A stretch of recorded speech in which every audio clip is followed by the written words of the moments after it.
I saw several chaps killed. And we fought, we fired and fired, and until we could, the barrels got so hot that you couldn't hold the rifle. And you picked the dead fellow's rifle up and used his till you got your own cooled down. And then the whistle went.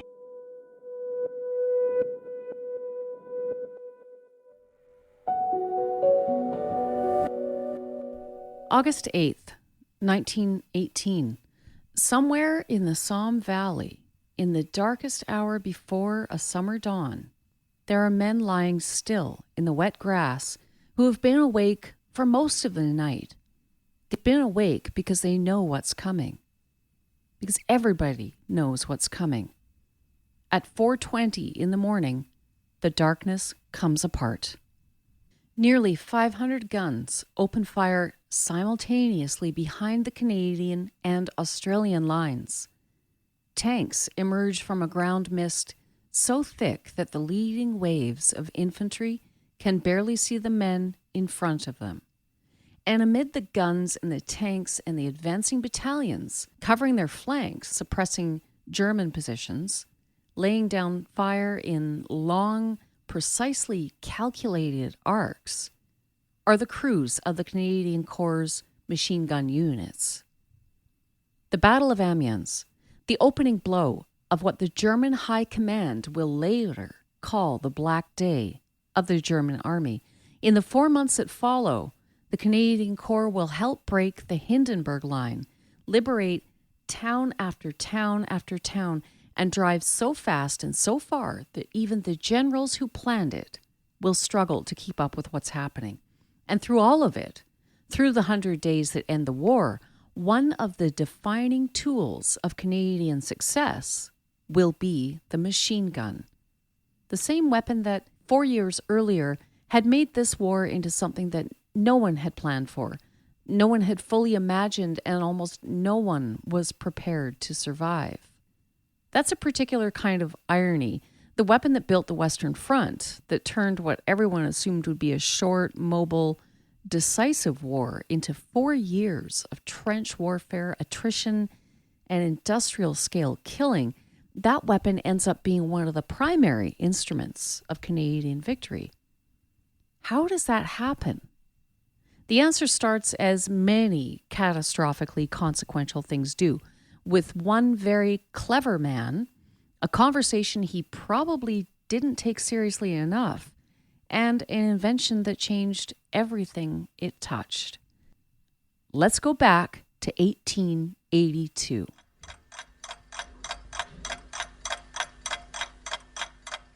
Welcome to the 33rd episode of Memory and Valor, a podcast where we resurrect the sacrifices of Canadian soldiers in the First World War.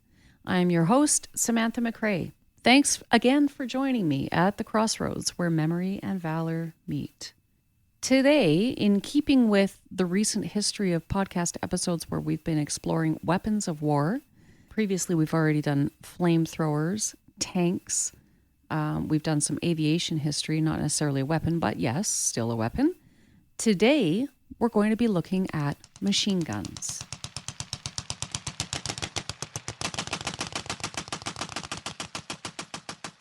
Hiram Maxim was the kind of man that the 19th century seemed designed to produce. Born in Maine in 1840, he was self-taught, relentless, prodigiously inventive, and, to be honest, something of a handful. He had strong opinions, a gift for conflict, and the particular confidence of a man who has discovered early in life that he is usually right. He invented a hair curling iron, a mousetrap, an inhaler for asthma sufferers, and an early version of the incandescent light bulb that put him in a patent dispute with Thomas Edison. The Edison dispute gives you a sense of what dealing with Hiram Maxim was probably like. By the early 1880s, he was in London working with an American electrical company, and in one of those casual conversations that history has a habit of inflating in retrospect, a friend apparently gave him some advice about where to direct his energies. The exact wording has been quoted in many versions over the years. Maxim himself told the story in various forms throughout his life, and his 1915 memoir is the closest we have to a primary source. So the gist of what the friend said was this: if he wanted to make a pile of money, he should invent something that would help these Europeans cut each other's throats more efficiently. It is one of those moments in history where you find yourself staring at it for a while and not quite knowing what to do with it. A piece of casual cynicism, possibly offered as a joke, and then taken seriously by a very capable man. The result, within 2 years, was the Maxim gun, the first fully automatic machine gun in history. Now, this word automatic needs unpacking because really it's the whole story. So every rifle in 1884 required a soldier to manually operate the mechanism between shots. You fire, you pull up the bolt handle, draw it back to eject the spent cartridge, push it forward to chamber a new round, lock it down, aim, fire again. A well-drilled, well-trained British officer could manage perhaps 15 aimed shots per minute, and he would tire from the effort. The Maxim didn't require any of that. The Maxim loaded itself. And here's how. When a cartridge fires, it creates an enormous amount of force, not just forward, propelling the bullet, but rearward, backward, pushing back against the bolt face. Maxim figured out how to harness that backward force. As the bolt flew back, it ejected the spent case, cocked the action, and chambered the next round from a continuous fabric belt of ammunition. As long as the belt kept feeding, the gun kept firing at a sustained rate of around 450 rounds per minute. 450 rounds per minute, that's 7.5 rounds every second in the time it takes you to draw one careful breath. The previous generation of multi-shot weapons, the American Gatling gun, the British Gardner gun, had required a man to turn a crank.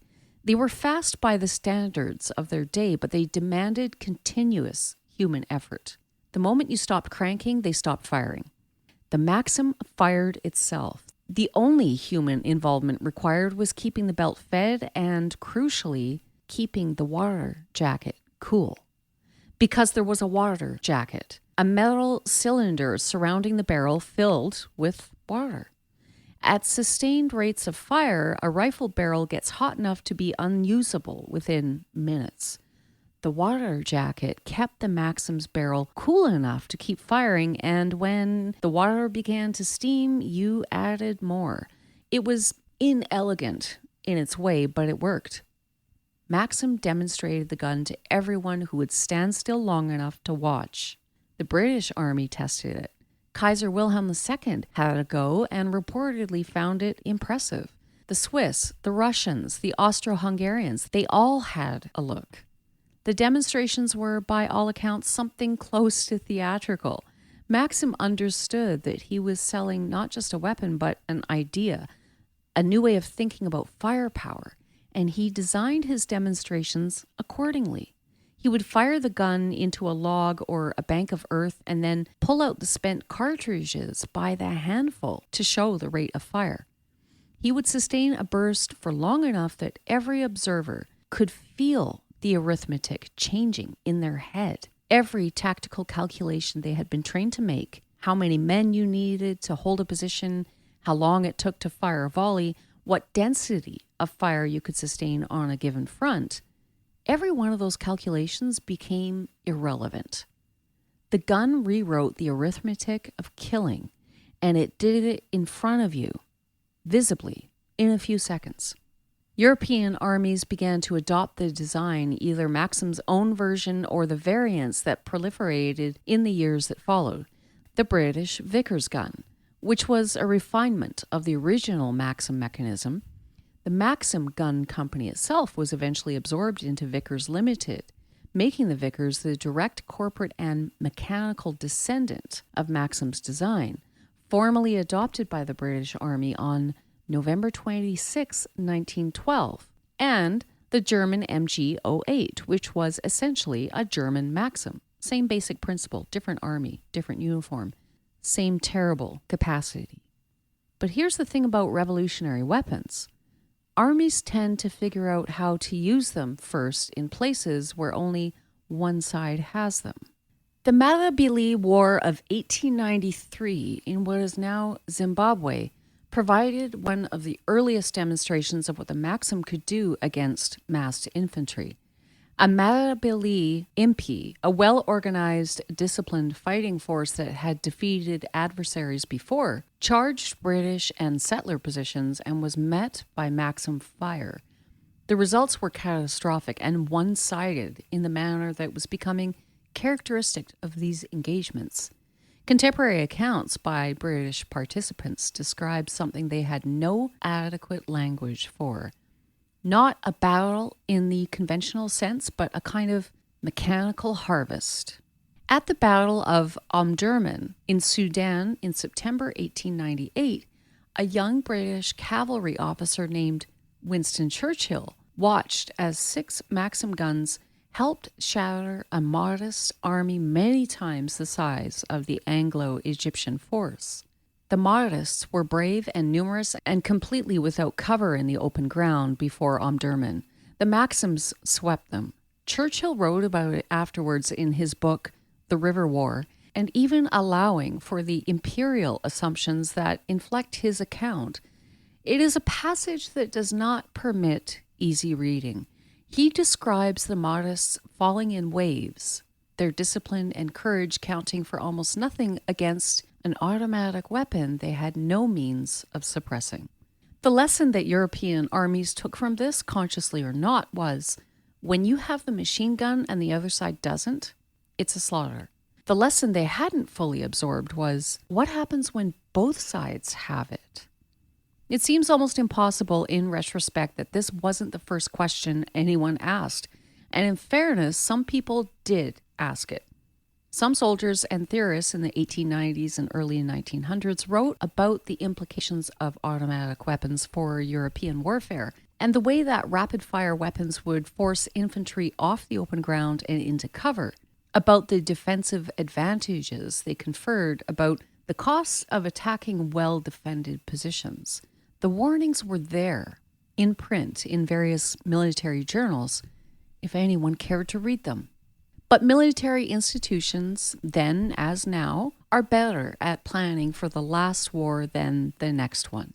And the last several wars, the colonial campaigns, the Russo-Japanese War, various European brushfire conflicts, had seemed to confirm, at least to the people doing the confirming, that industrial firepower combined with aggressive infantry assault could achieve decisive results. Yes, casualties might be high, but surely determined men in sufficient numbers, advancing with sufficient speed, could carry positions before the gun could stop them all, couldn't they? This isn't entirely a stupid argument. It had worked in some circumstances in some conflicts. The problem was that it was about to be tested on an unprecedented scale with unprecedented numbers of men on the Western Front, by armies equipped with industrial quantities of both the argument and the weapon. And it was going to fail in a way that nobody in August 1914 was remotely prepared for. Hiram Maxim became a British citizen in 1900 and was knighted the following year. He lived well, and he died on 24 November 1916 in the middle of the very war his invention had helped to make possible. In 1893, when critics raised concerns about what his gun could do to future battlefields, he reportedly answered that he wasn't worried. The gun, he said, would make war impossible. Its lethality would be so obvious that no rational government would risk it. He kept selling, and the checks cleared. He left behind a gun that was, by any measure, among the most consequential weapons ever built. And in August 1914, it was about to demonstrate exactly what it could do when both sides had it in large numbers. Now, when the British Expeditionary Force crossed to France in August 1914, each infantry battalion arrived with 2 machine guns, a mix of Maxim and Vickers guns, depending on what was available. The Vickers had been formally adopted as the standard British machine gun in November 1912, but production shortfalls meant many units were still equipped with the older Maxim at the outbreak of war. So 2 machine guns per battalion. There's a version of this story where you look at that number and you immediately think, well, no wonder 2 machine guns. Obviously, they were unprepared. Obviously, the generals were incompetent. Obviously, the whole catastrophe that followed was foreseeable and preventable. I want to resist that because it isn't quite right. 2 Vickers guns, properly positioned and handled by a well-drilled team, could put out a volume of fire that had no precedent in the history of warfare. So the problem wasn't the number, it was the doctrine. It was the assumption about what those 2 guns were for, how they could be used, and what the war was going to look like.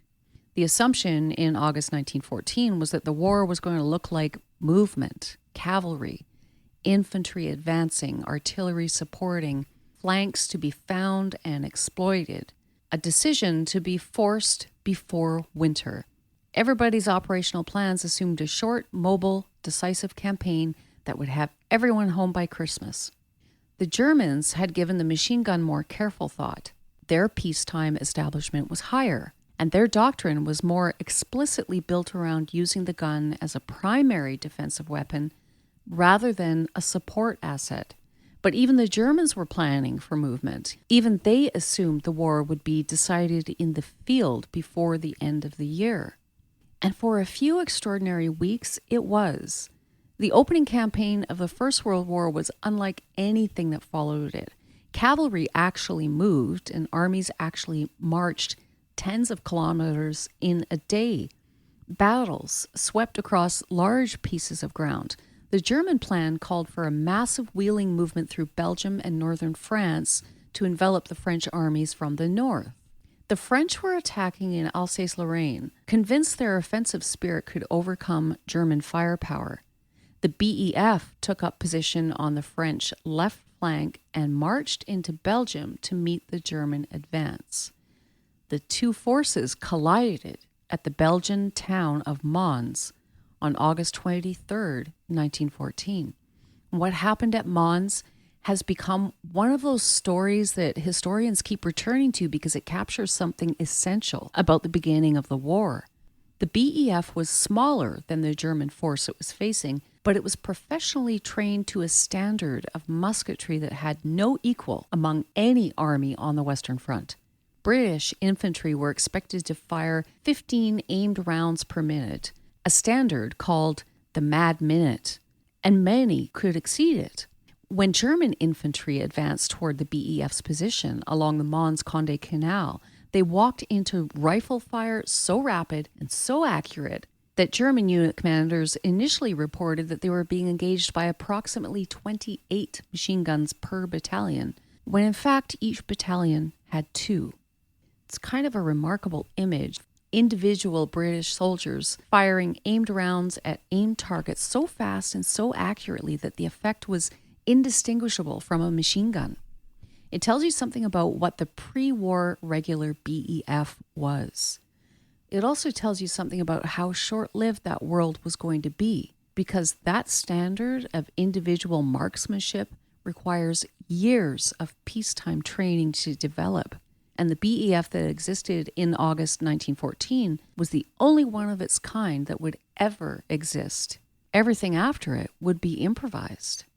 So the BEF fell back from Mons, the Great Retreat. It fell back again from Le Cateau and then marched south in the Great Retreat. Nearly 3 weeks of movement and exhaustion and rearguard actions that stretched the force to breaking. This retreat covered about 2 months' time. And then at the Marne, the German advance stopped. The French counterattacked. The Germans pulled back to the Aisne. The BEF followed. And then everyone tried to outflank each other. This so-called race to the sea, though race implies something more purposeful than what actually happened.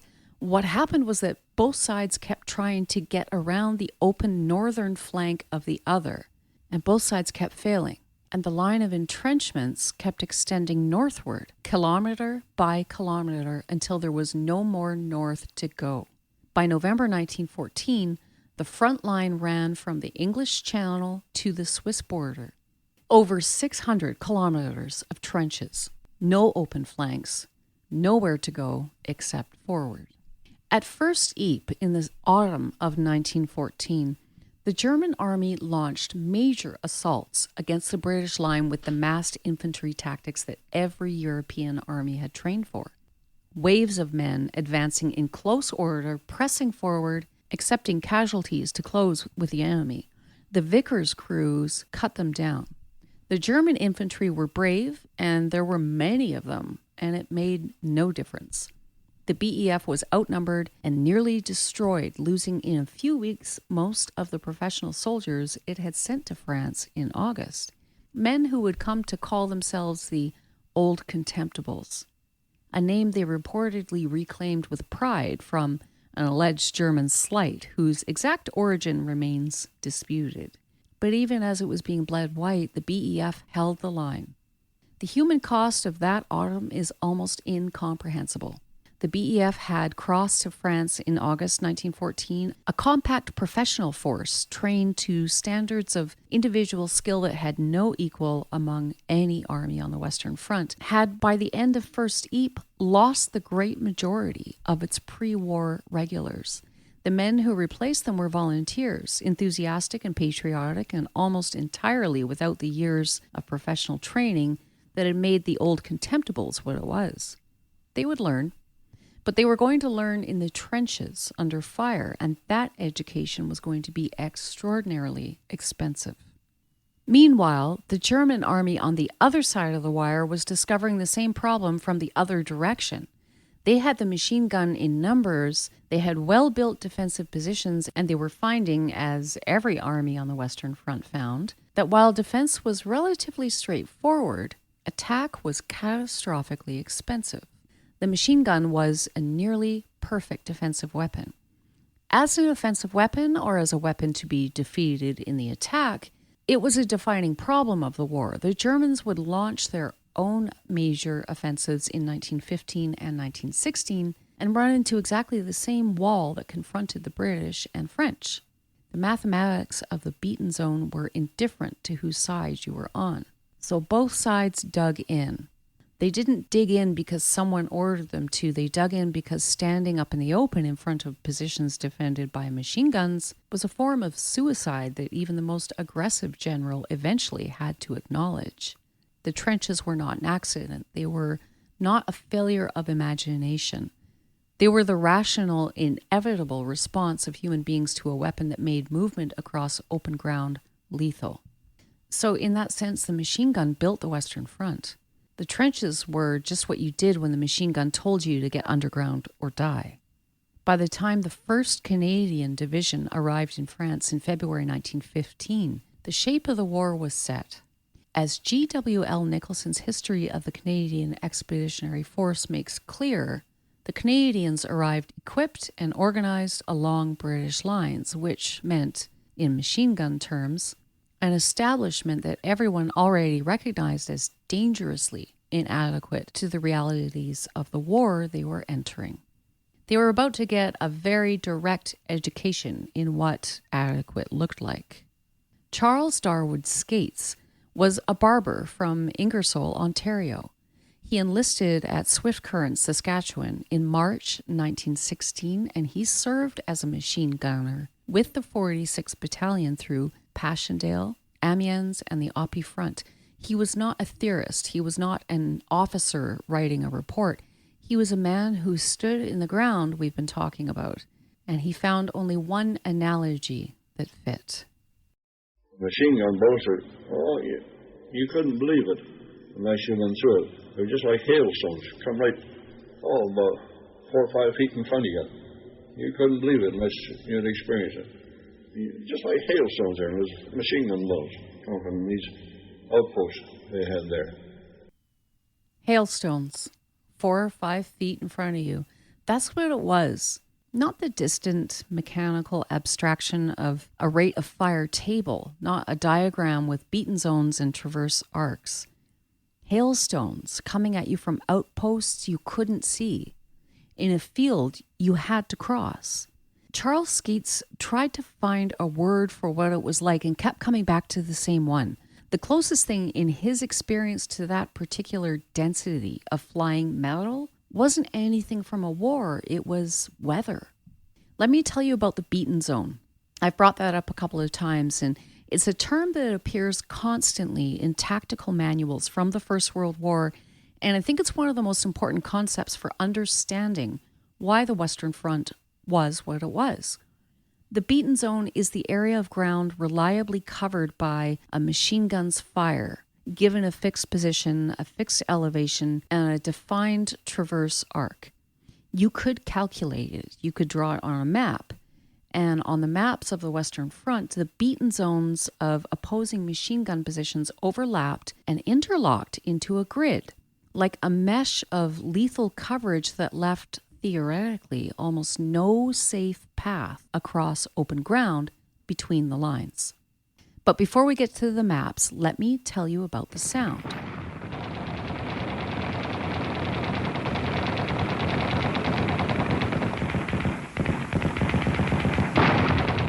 The sound of a machine gun under firing conditions was one of the things that stayed with survivors long after everything else had faded.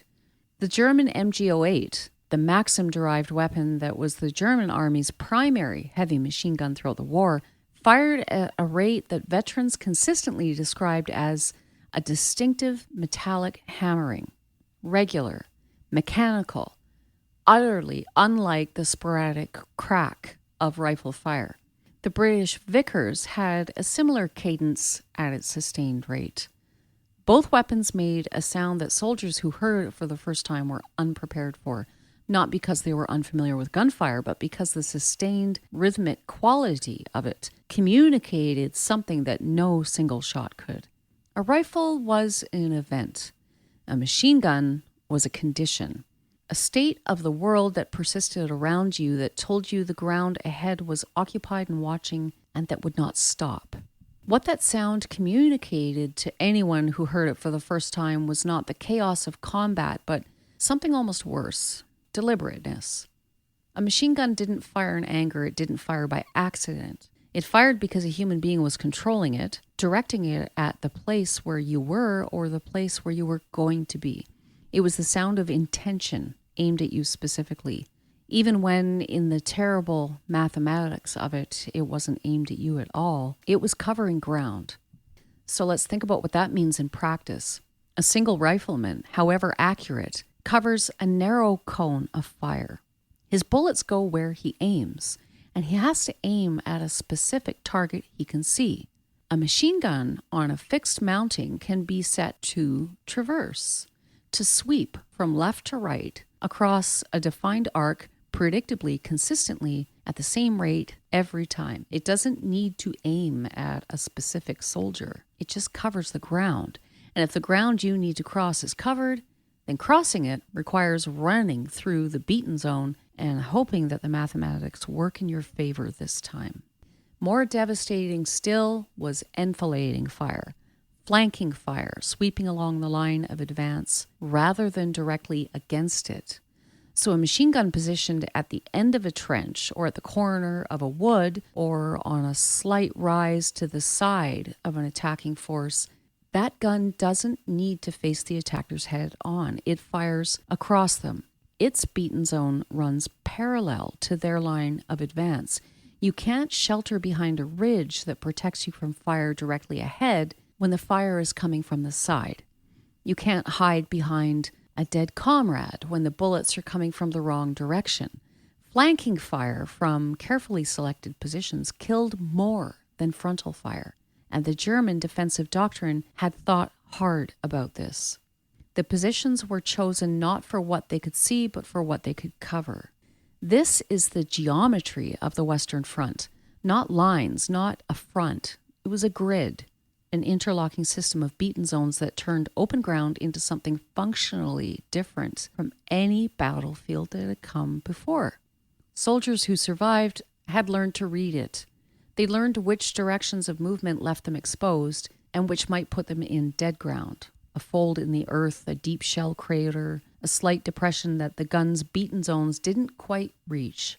They learned in time to rush between bursts, to listen for the change in the rate of fire that indicated a gun was being reloaded or had jammed. They learned that the bullets arrived before the sound of the gun did, that you heard the crack of the round passing close before you heard the distant thump of a weapon firing it. They learned all of this the way soldiers have always learned battlefield craft, by watching the men who survived and by making sure they stayed close to them. And then there was the waiting. This is something the histories don't always capture as well as they should. Not the moment of going over the top, but the time before it. The night before an attack. The last hour, the last few minutes, crouched in a trench with men you've lived alongside for months, knowing that in a short while you're going to climb out of the only protection you have and walk or run, if you can manage it, toward positions that have been specifically arranged to kill you. The machine gun was not just physically dangerous, it was psychologically devastating in its very existence. It was the reason you were underground. It was the thing that waited. I want to take you to a specific trench on a specific night with a specific unit. October 8th, 1916, the Somme, the 49th Battalion, the Edmonton Regiment, is preparing to assault Regina Trench. Now, Regina Trench was part of the grinding, attrition-heavy campaign that followed the catastrophic opening of the Somme battle on the 1st of July, 1916. The initial assault had failed to take many of its objectives. The follow-up battles, Pozières, Thiepval, Courcelette, had gained ground at enormous cost. So by October, the armies were fighting for individual trench lines in conditions of almost incomprehensible difficulty. Mud, exhaustion, constant bombardment, and machine gun fire that never really stopped. I'm going to add a little side note here for this, even though we are talking about the 49th Battalion of the Edmonton Regiment. On this particular date, October 8, 1916, was the day before my great-uncle Harlan Smith was wounded by a piece of shrapnel to the thigh at Courcelette. Just an interesting piece of information to throw in there. It kind of brings it home. So Lieutenant Colonel William Griesbach commanded the 49th Battalion that day. He was 38 years old. He was a pre-war soldier and a lawyer and former mayor of Edmonton who had gone to South Africa with the Strathcona Horse and come home with a strong sense of what soldiering actually demanded. What he wrote in the battalion war diary after the assault on Regina Trench is the kind of entry that forces you to stop and sit with it.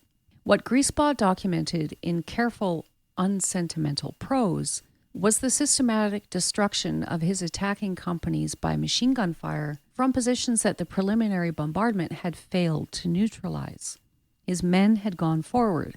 Some of them had reached the first German trench line, and some pushed beyond it. And then the machine guns that hadn't been destroyed by the artillery because they were in deep dugouts, because they had been carefully sighted, and because the defensive system was not improvised but designed, those guns opened up, and the men in the open had nowhere to go. I'm going to read to you now from the actual war diary from the 49th Battalion that was written on 12 October 1916 that basically covers what this battle at Regina Trench looked like. So again, it's dated October 12, 1916, from the headquarters of the 49th Battalion, the Edmonton Regiment, signed by the man commanding them, Lieutenant Colonel William Griesbach, writing to the 7th Canadian Infantry Brigade about his battalion's operations on the 7th and 8th of October, the assault on Regina Trench. Now, this is it's bureaucracy. It's a man filling out a form in the clipped, formal English of a military report. And underneath that form, inside, I have the honor to submit my report, is one of the worst mornings in the history of a battalion from Edmonton, Alberta. On October 7th at 11 in the morning, the battalion marched from Albert to a position of assembly on Tara Hill. By 4:30, They were moving into their assembly positions, platoons 200 yards apart, every man carrying a rifle, ammunition, bombs, tools, his greatcoat, and a waterproof sheet, carried separately so it stayed readily available. War is enormous, and war is also endless small logistics. By 11:45 that night, the relief of the 42nd Battalion was complete, and Griespau's companies were in position. So right company under Lieutenant Toole, a center company, and left company under Lieutenant Murray, each in successive waves with a company held in reserve. The objective was Regina Trench and the support line behind it. At 10:15, Griesbach wired his dispositions to brigade. Everything, on paper, was in place. Then, at 3 in the morning on October 8th, Major B.J. Newlove reported back on the state of the German wire in front of the assembly position. Roughly 100 yards of it was still uncut. Now, if you've listened to this show before, you know what that means. 100 yards of uncut barbed wire in front of an assault is not a footnote. It's the battle decided before anyone goes over the top. And there is very little that can be done about it 3 hours before zero with the barrage already timed. You send the message up the chain. You go anyway. The attack went in on schedule, and what happened next is why I wanted to talk about this. On the final page of Griespau's report to higher command, one line item is headed simply loss of D and left half of C companies. He calls it the greatest and, as of 5 days after the attack, still unexplained incident of the whole operation, the disappearance of practically all of D Company, and they were not seen or heard from again. One officer was glimpsed afterward, Lieutenant Murray, moving alone, apparently dazed, still advancing toward the enemy line. That's the last anyone saw of that part of the attack. Despite the ground being searched, no dead, no wounded from that company had been found. No survivor had come in. This, despite heavy small arms fire having been heard from that direction during the fight. An entire company gone. Not confirmed dead. No bodies, not confirmed captured. No one came back to say so. They were just gone. And Griespach is telling his brigade commander 5 days later that he still doesn't know what happened to them. The next section of the form headed simply tape tells you why. So before an attack, the Army laid guide tapes on the ground overnight. They called it the white tape. It was strips marking each company's line of advance in the dark, so men moving forward under fire would still be walking in the right direction. Griespach reports that the men who did reach Regina Trench told him the tape had been laid wrong. It was not parallel to Regina Trench, the actual objective, but nearly parallel to the support trench behind it. A difference of only a few degrees, and in the dark, in cold rain and drifting smoke, that difference was enough to send an entire company walking in a direction nobody intended toward a fate their own commander couldn't explain 5 days later. So a company of Edmonton men, sons, husbands, brothers from a city that in 1916 had a population you could fit inside a modern-day football stadium, walked forward in the dark, following a line on the ground, laid a few degrees wrong, and they were never seen again. So as I mentioned, Griespach would go on to a long career. He'd end the war a brigadier, later become a senator, and Edmonton would eventually put his name on a military base. But on October 12, 1916, he was a lieutenant colonel, writing up in the required form one of the quietest and most devastating sentences I've come across doing this show. No dead and no wounded of that company have been found, although the ground has been searched. He signed it, "Your obedient servant."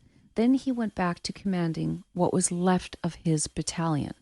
So now I'm going to read to you verbatim, in Colonel Griespach's words, the last section of his report where he addresses what was left of D and C Company. Okay, the column on the left in the war diary says, loss of D and left half of C companies. And Griesbach writes, quote, "The peculiar and up to the present unexplained incident is the disappearance of practically the whole of my D company and the left half of my C company. They went straight for the objective. They disappeared over the crest of the ridge and have not been seen since. 12 men of D Company under the company's sergeant major found themselves in Kendal Sap. Lieutenant Balfour was seen to fall upon the enemy parapet. Lieutenant N. Murray, commanding, was seen advancing alone, apparently dazed, toward the enemy trench.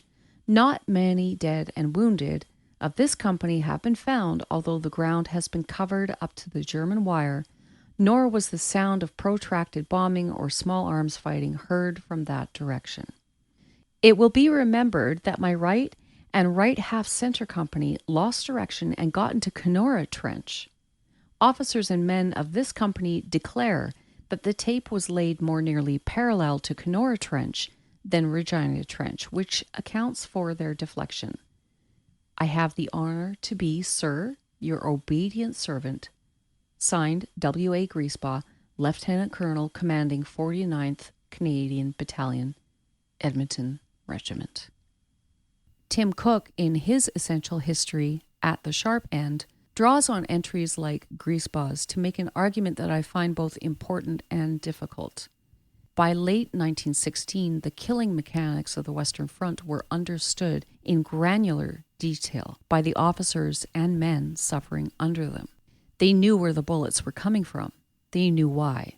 They knew the geometry of it, the logic of it, the specific positions from which specific German units were delivering fire. The problem wasn't ignorance. The problem was that knowledge did not, by itself, make the bullets stop. That's the particular horror of the Western Front that I keep coming back to. It wasn't chaos. It was understood. Men didn't die because nobody knew what was happening. They died because what was happening was, for a terrifyingly long period of time, very difficult to solve.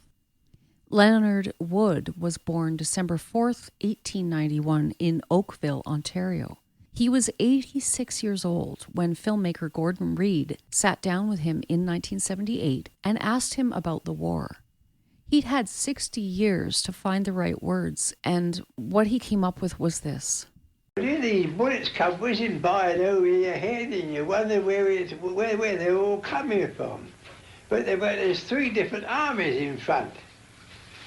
See, there was the British army, there was the French army, there's the Uhlans. And the place was just like hell. You didn't know where to put yourself, what to do, or how to bend, but it was awful. Bullets from three different armies at once. French, British, German. The geometry of the beaten zone in practice. Not on a map, but in your body, in the specific paralysis of not knowing which way to move because every way is covered. You just didn't know where to put yourself, he said. 60 years on, he still didn't have a better word for it than hell. And I find that worth something. And here's something else worth saying clearly before we go further. The answer to the machine gun did not come primarily from the top. It didn't come from the staff college exercise or a war office directive. It came in large part from the soldiers and junior officers who were living with the problem every day and figuring it out through painful experience, what worked and what didn't. But it also came, and this is the part of the story that I find genuinely surprising, from a French-born businessman who walked into the Canadian government's recruiting offices in the first weeks of the war with a proposal that, by the standards of August 1914, was startlingly unconventional. His name was Raymond Brutinel. Brutinel was born on May 6, 1882 in the south of France. In 1904, he and his family emigrated to Canada, settling in Edmonton, Alberta, where he edited Le Courrier de l'Ouest, the first French-language newspaper west of Winnipeg. And again, please forgive my pronunciation. He surveyed routes for the Grand Trunk Railway, discovered the coal-rich Pembina region, and built a career as a businessman and entrepreneur. He had previously completed military service in France, and he had thought seriously about machine guns and what they could do in a modern war. By August 1914, he'd made enough money and knew enough of the right people to act. What Brutinel proposed in August 1914 was essentially this. He would help organize and help fund a mobile machine gun unit, not machine guns dug in on fixed lines, not machine guns attached to infantry battalions to provide local support. Machine guns on armored cars, fast, mobile, capable of moving to any threatened point on a front, concentrating fire, and then moving again before the enemy could adapt. The Canadian government said yes. So on August 24th, 1914, 3 weeks into the war, the Automobile Machine Gun Brigade No. 1 was officially established. It would later be redesignated as the Canadian Automobile Machine Gun Brigade, and it would become known to history as simply Brutinel's Brigade. As G.W.L. Nicholson records in his authoritative history of the CEF, this was a formation unlike anything that existed in the British or Canadian pre-war military establishment. Built from scratch, outside the normal channels of regimental tradition and war office doctrine, by a man who had a clear idea of what he wanted and the determination to get it. The equipment was remarkable for 1914.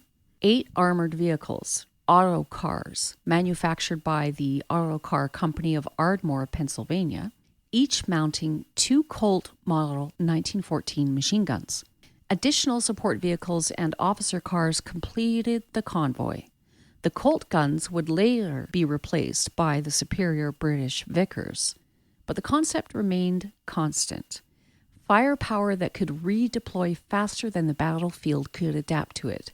Mobility as a tactical weapon in its own right. The formation attracted attention at the highest levels. Field Marshal Sir Douglas Haig, who would command the BEF from late 1915, was sufficiently impressed that he endorsed expansion in writing. Quote, "The work of the 1st CMMG Brigade in recent operations has proved the value that can be obtained from such units." End quote. He wrote and recommended that a 2nd Brigade be formed. In May 1918, that 2nd Brigade was added. I want to pause here and say something about why this is so important beyond the tactical specifics.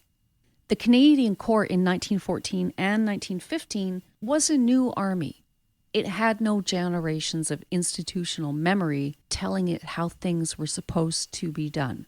It didn't have the weight of regimental tradition and staff college doctrine that shaped British military thinking. In some ways, this was a disadvantage.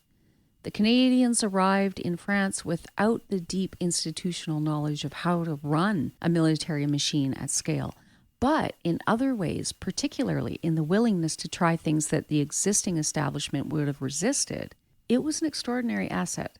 Brutinel's brigade exists because a civilian businessman with a good idea was able to get a hearing, and because the Canadian government and military were willing to fund something that had never been tried before.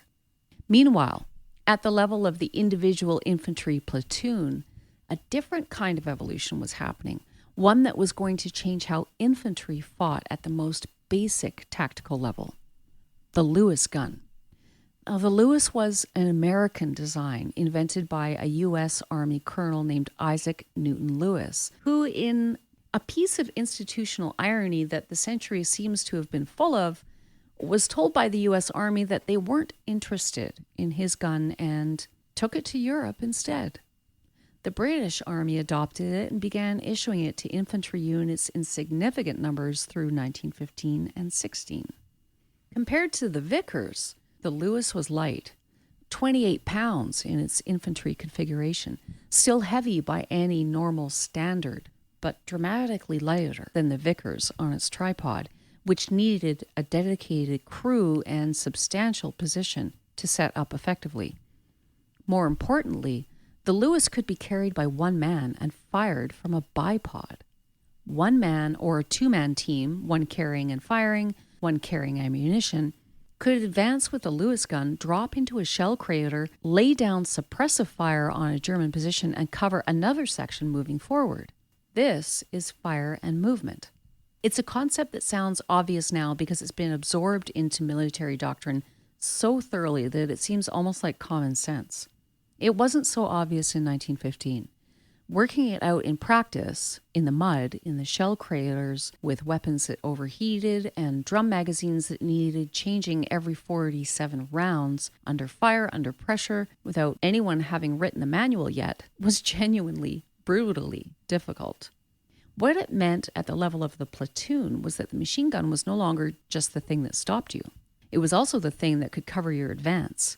So every platoon had its Lewis gun team. Every section attack was organized around the principle of suppression and movement. You put fire on the enemy position, so basically you made it dangerous for them to raise their heads, and you moved. Then you put fire on again, and someone else moved. The ground that the Vickers and the MG08 had made lethal was slowly and imperfectly, and at great cost, being made crossable again. Not perfectly, not without casualties, not in a way that made any of this easy, but the Canadian Corps was learning. And the most important part of what it was learning wasn't the specific techniques. It was the institutional habit of learning, of taking a problem seriously, trying solutions, keeping what worked and throwing away what didn't. That habit would pay dividends in a way that nobody in 1915 quite knew how to predict. Colin Bond was born in Staffordshire, England, and came to Canada with his family in 1912. He enlisted at Moose Jaw, Saskatchewan in January 1916. He had originally wanted to be a bugler and was trained as a Lewis gunner with the 128th Battalion before transferring to the 46th. So he saw action at Vimy Ridge and was wounded advancing toward Amiens. He's about to tell you what Lewis gun training actually looked like from the inside. In my training period, I trained as a Lewis gunner.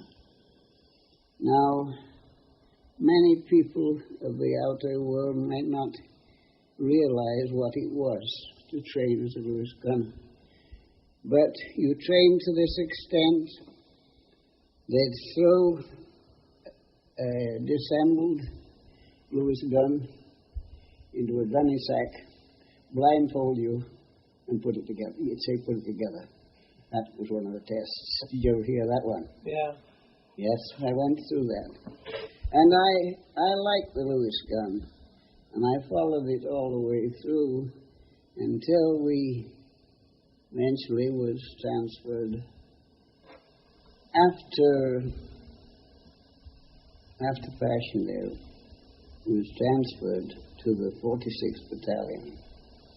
Now, with the 46th, I was going as a Lewis gunner too. I was attached to a company, attached to a section. I was in C Company of the 46th. My brother was in D Company of the 46th, but that didn't make much difference. We continued as a Lewis gun. One day the sergeant of the gun came to me and he said, "Shorty, how would you like to go as a runner?" I said, "No, I don't want that. I've trained as a Lewis gunner." I says, "And that's what I want to be." He says, "You crazy little fool." A disassembled Lewis gun in a gunny sack, a blindfold, someone saying, put it together. That's the distance between knowing what fire and movement means in theory and being able to do it in the dark under pressure with your hands. And Colin Bond had to fight to stay at his gun. His sergeant thought he was a fool for not wanting a safer job as a runner. He stayed. He followed that Lewis gun, as he put it, all the way through. That's the kind of soldier the gun built, and that instinct to know your weapon, to trust it, to refuse the easier path, is exactly what the Canadian Corps needed more of as it went into 1917. Now I want to tell you something that sounds super counterintuitive, and I want you to think about it with me for a moment before I explain it. A machine gun can be aimed at a target it can't see. This isn't a figure of speech. This is a precise, calculable, repeatable technique. A machine gun on a fixed mounting with a precisely measured evaluation and a defined traverse arc can be aimed at a location on a map, a crossroads, a communication trench, a rallying point, and can fire at that location with a calculable degree of accuracy, even in darkness, even in fog, even when there's no direct line of sight between the gun and the target. You work out the range from a map and you calculate the elevation required to reach that range, accounting for ground slope and atmospheric conditions. You set the traverse to sweep a defined arc, and then you fire at a time when, based on your intelligence about the enemy's movements and schedule, there are likely to be men at that location. This is indirect fire. And in the context of 1917 and 18, it was revolutionary in a way that is difficult to overstate. The practical requirements were significant. You needed accurate maps, not general navigation maps, but precise survey quality maps that located your gun position to within a few meters. You needed tables of elevation for your specific weapon at specific ranges, accounting for barrel wear, ammunition temperature, and atmospheric conditions. You needed to know the curve of the bullet's trajectory well enough to aim accurately at ground you couldn't see. And you needed to do all of this before the battle started in the organized environment of a pre-attack planning period, because in the middle of an advance, there was no time for calculation. What this required, in effect, was that the machine gun officers think like artillerymen. The Canadian Machine Gun Corps developed range tables, elevation tables, and fire plans with the same rigor that the artillery applied to its own planning. Machine gun officers attended artillery courses. The two arms began to understand each other's capabilities in ways that allowed for coordinated fire planning that neither could achieve alone. The gun that everyone still thought of institutionally as an infantry support weapon was being used as a form of light artillery, and the men operating it were being trained accordingly. Think about what indirect fire from machine guns made possible in combination with artillery. An attacking infantry battalion could advance behind a creeping barrage. And from previous podcasts and history, we know that the creeping barrage is the curtain of artillery fire that moved ahead of the infantry on the precise timetable. But it could now also have machine gun fire sweeping the ground at flanks and the rear, not aimed at visible targets, but at the positions where German reinforcements would have to cross to reach the front, at the communication routes, at the known assembly points. Machine gun bullets and artillery shells arriving in the same zone at the same time from different directions, creating overlapping fields of fire that made movement almost anywhere in the attack zone dangerous. Not just for the defenders in their front trenches, but for anyone trying to get to those trenches to reinforce them. The Canadian Machine Gun Corps, formally established on April 16, 1917, became among the most sophisticated practitioners of this technique on the Allied side of the Western Front. Again, G.W.L. Nicholson traces this evolution in careful detail, showing how the machine gun went from being a battalion-level weapon to being concentrated, trained, and deployed at a level that allowed for the kind of coordinated fire plans that indirect fire required.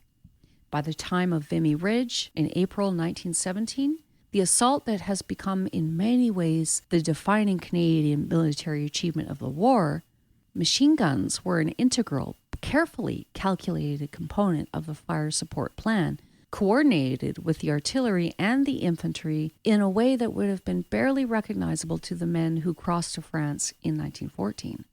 The numbers alone tell you something.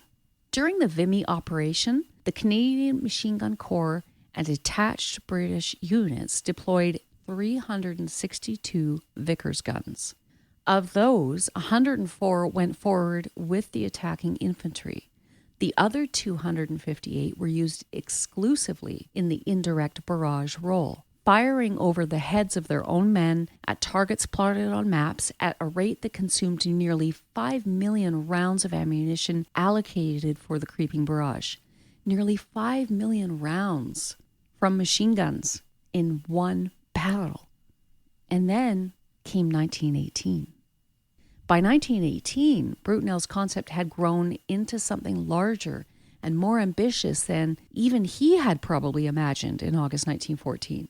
The Canadian Independent Force, formed in the lead-up to the 100 Days Offensive, comprised, according to the available accounts, roughly 80 machine guns alongside bicycle infantry, artillery, and supporting arms. It was, in the language of a later era, a mobile combined arms formation. So not just machine guns, not just infantry, but a force capable of combined action across multiple weapon systems deployed forward of the main line, exploiting success and maintaining pressure on a retreating enemy. The historian John A. English assessed this formation as the first mechanized formation in Commonwealth military history, and as the conceptual forerunner of what the armies of the Second World War would call an armored division. Now, whether or not you accept that particular framing, the trajectory is remarkable.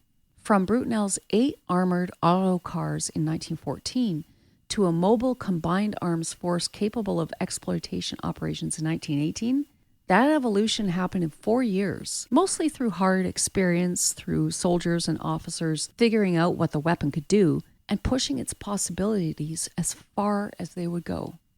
The machine gun that created the Western Front was now helping to end it. Allan Smith, Spike to everyone who knew him, was from Minto, Manitoba, and he was a student at the University of Saskatchewan when he enlisted in 1916. He served as a machine gunner also with the 46th Battalion, survived being wounded twice by shrapnel, and earned the Military Medal for bravery. On September 2nd, 1918, he was at the DQ switch, the position the Germans called the Hindenburg Line, the battlement that everyone said could never be taken. He's going to tell you what happened to his machine gun crews that day. Well, there's been a lot of bloodshed, a lot of dead guys and wounded. But on the 2nd of September at the Drocourt Twin Switch, or the Hindenburg Line, whichever way you want to call it, they said that we'd never take the Hindenburg Line because it was such a tremendous battlement. But when we got there, all it was a bit of a ditch. And, of course, their gunners knew exactly the range of that ditch or that Hindenburg Line. And when we got into there, they just started to pour the ammunition, tried to pour the shells in there. And the casualties on the 2nd of September were terrific. Now, out of a company machine gun, out of a company, there's 4 machine gun crews in the company. But after it was all over, the man who was in charge of that, Oscar Golden, was the only lieutenant left. He came to me and he said, Spike, he said, how many machine gun crews can you arrange for? Can you give us one for the left flank and one for the right? And I said, I think so. Okay. So I figured out who I was going to put in charge each machine gun crew. And this one fellow that had been with me for all the time, a fellow named Charlie Johnson, he said, I want to be with you, Spike. I said, okay, Charlie, I want you too. And I put Punch Andrews over on the other side. And then I forgot who the detail was for each machine gun crew, but there would be about 9 guys in each crew, and each gun, and all the equipment that went with the machine gun crew. Well, I'd only gone a little piece with this fellow Charlie Johnson, as I said before, when I got hit. But the casualties were terrific in that. That's the same as there was at Vimy Ridge. When you go into a battle, you go in there hoping that you're going to come out, and if you don't come out, you're going to stay there, one way or the other. 4 machine gun crews going in. Oscar Goldwyn, the last officer standing, asking Spike to figure out who was left and arrange them for two flanks. Charlie Johnson wanting to stay with him right up until Spike got hit. This is what the mathematics of killing looks like from the inside, not 450 rounds per minute on a specification sheet, but a man doing arithmetic with the names of the living and posting them to left flank and right. The casual courage in that, the way he just says, "Okay, Charlie, I want you too," is something no training can produce. That comes from 2 years of war. Now, James Neil MacLeod left school to enlist in Sherbrooke, Quebec in December 1915. He was 16 years old. He served with the 24th Battalion through Arras, Vimy, the Somme, Amiens, and the German Spring Offensive of 1918. He was wounded in the elbow on August 27th, 1918. By then, he had seen the Canadian Corps' machine guns used against him, around him, and, by the 100 Days Offensive, decisively for him. What he describes next is a moment from the autumn of 1918 when the snowstorm lifted.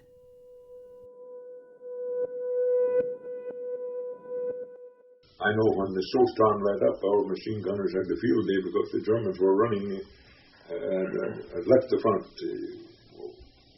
pour out of their dugouts. When they started running down towards this Givenchy, there was a draw down through the, like a drainage system, or you call it a ravine here, but it wasn't very deep. And that's where they were taking shelter in, and they were running down through this. And their dugouts were dug in from the sides of this little bit of a draw, like you should call it. And they were running down towards Givenchy. One of our machine gunners from up there, he must have slayed about 25 or 30 of them. Just sprayed it, He doesn't say that with satisfaction. He doesn't say it with horror. He says it the way you say something you saw, that you know to be true, that you've had a long time to carry. The same geometry that had trapped him in no man's land was now covering a German retreat. Same calculation, the same weapon. The gun didn't care which way it was pointed. These 5 men that we've heard from today, Skeates, Wood, Bond, Smith, and MacLeod, are not statistical aggregates. They are the human content of everything we've been discussing. The beaten zones and the indirect fire tables, the armored auto cars and the Lewis gun training, the lessons learned and the costs paid.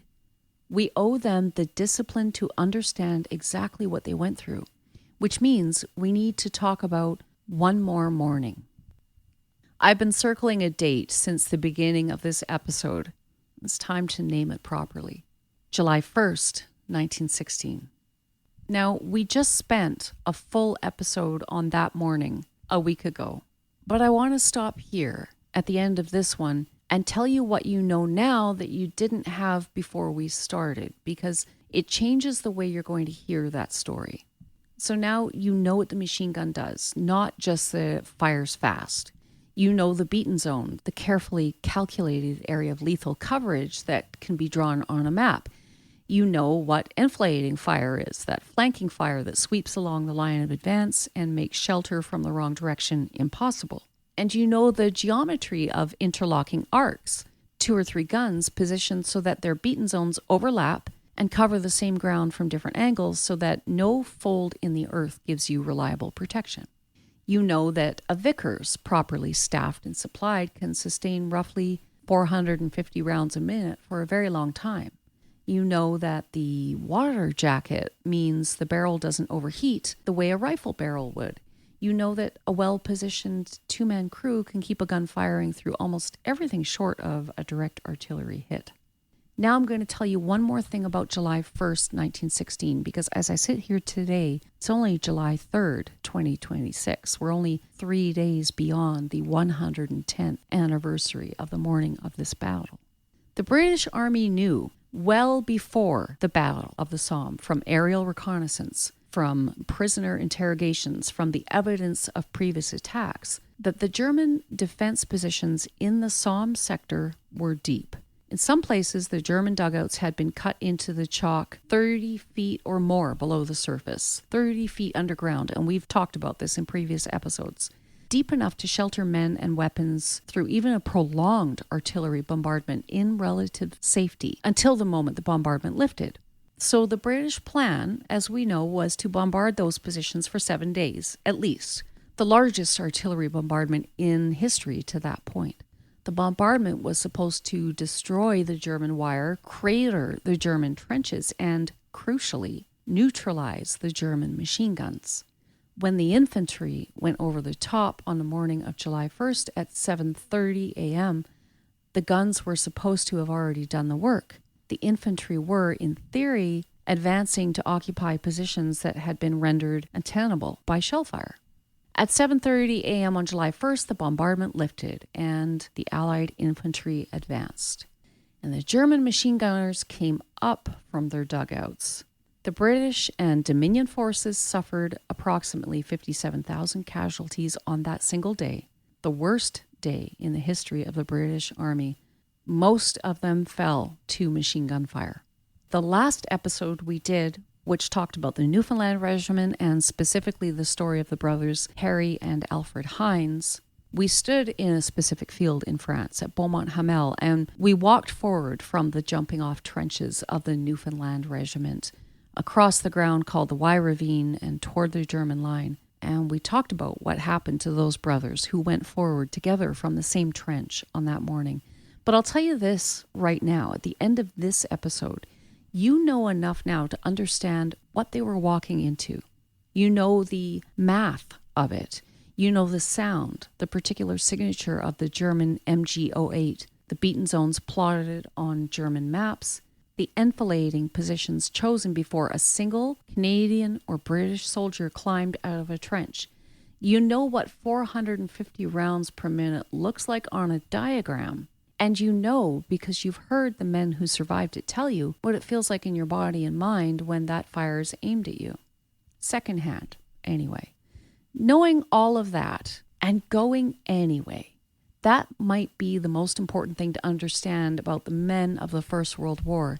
Not that they didn't know, they knew, and they went anyway. Much like my great-great-uncle Alfred Hines, wounded 3 times, and after every wounding, he went back anyway. One more thing, and then we'll close the show. Hiram Maxim, the man who started all of this, died on November 24th, 1916, the same year the Somme offensive killed and wounded over 1 million men. He had predicted his gun would make war impossible. He died in the middle of the largest industrial war in human history, most of it fought with weapons that descended directly from his design. The Vickers machine gun remained in British and Commonwealth service until 1968, 86 years after it was first fired. The Lewis gun, the lighter weapon that changed how infantry fought at the platoon level, served through the Second World War, Korea, and various post-colonial conflicts through the 1960s. The M2 Browning heavy machine gun, designed in 1918 by John Browning, entered service in 1933, is still in operational use today, mounted on armored vehicles and aircraft around the world. The basic operating principle that Maxim worked out in 1884, automatic fire powered by the energy of the previous shot, is the foundation of heavy machine gun design to this day. If you want to see what these weapons looked like in person, to stand next to one and understand in a way that photographs and descriptions can't quite convey what it actually was, the Loyal Edmonton Regiment Military Museum holds examples of all 3 guns we've talked about today: the Vickers, the Lewis, and the German MG08.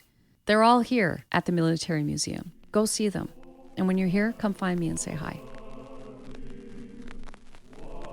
So as we come to the close of the 33rd episode, I want to thank you for spending this hour and a bit with me, for exploring the history of the machine gun, and hopefully learning a couple of things that you didn't know before. If this episode meant something to you, please share it with a friend, a colleague, anyone who you think should hear these stories. And if you'd like to, you can support the podcast at buymeacoffee.com. You just go there, search Memory and Valor. You'll find my profile, and you just buy me a coffee, and it helps tremendously, and I thank you in advance. On my website, www.memoryandvalor.ca, you can find the show notes, photographs, in some cases some videos if they exist, and a little more information. Memory and Valor can also be found on Facebook, Instagram, TikTok, and we're working on YouTube. So bear with us, and in the meantime, remember to keep history alive, because where memory endures, valor lives on.